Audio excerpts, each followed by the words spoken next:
Boom, our second project of the day is sort of an all green based California vibe. In Northern California, the greens are clustered and zoned.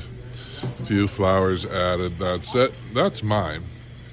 Let's see what the students have done. Excellent.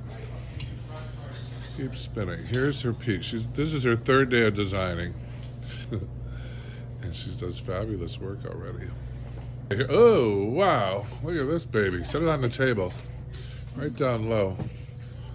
Look at that. Isn't that pretty?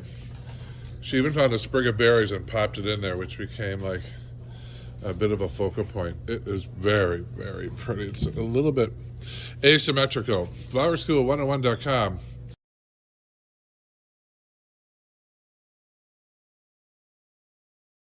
Fantastic work. Look at that Napa Valley vibe and lots of greens. Flower School 101. Come to class. Love them, love them, love them.